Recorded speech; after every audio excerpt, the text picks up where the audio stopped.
आपलं स्वागत मी प्रज्ञा आणि बुलेटिनच्या सुरुवातीलाच मोठी बातमी आहे। राज्यभरातील ट्रक चालकांच्या संपाचा आजचा दुसरा दिवस आहे। आरटीओ अधिकारी आणि प्रशासनामधील कालची बैठक ही निष्फळ ठरली आहे। चालक संघटना त्यामुळे संपावरती ठाम आहेत। केंद्र सरकारच्या नवीन मोटर वाहन कायद्याविरोधात हा संप सुरूच आहे। अत्यावश्यक सेवांच्या वाहतुकीवरती त्यामुळे त्याचा चांगलाच परिणाम होतोय। पेट्रोल डिझेल पुरवठा आणि भाजी मार्केटवरती सुद्धा याचा चांगलाच परिणाम झालेला आहे।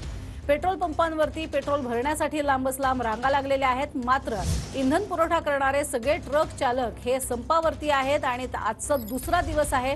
त्यामुळे काल आपण बघतोय काल बऱ्याच ठिकाणी अशाच रांगा लागल्या होत्या। आज सुद्धा सकाळची दृश्य आपण पाहिली तर 3 ठिकाणची दृश्य आपल्याला पाहायला मिळतात। सगळीकडेच वाहन चालकांच्या या अशाच रांगा लागलेल्या आहेत आणि काही पेट्रोल पंपावरती पेट्रोल संपलेलं आहे असे फलक सुद्धा आता लागायला सुरुवात झाली आहे। पुणे, रत्नागिरी, सोलापूर इथली ही दृश्य आपण बघतोय।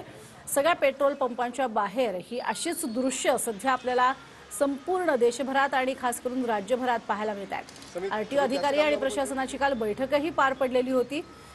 मात्र चालक संघटनांचे जे प्रतिनिधी आहेत त्यांची जी काही बोलणी झाली ती निष्फळ ठरलेली आहेत आणि त्याच्याचमुळे म्हणजे जाचक अटी आणि नियमावली आहेत हिट अँड रन प्रकरणामध्ये त्याचा फटका हा चालकांना जास्त बसणार आहे आणि म्हणून चालक संघटना या आक्रमक झाल्यात।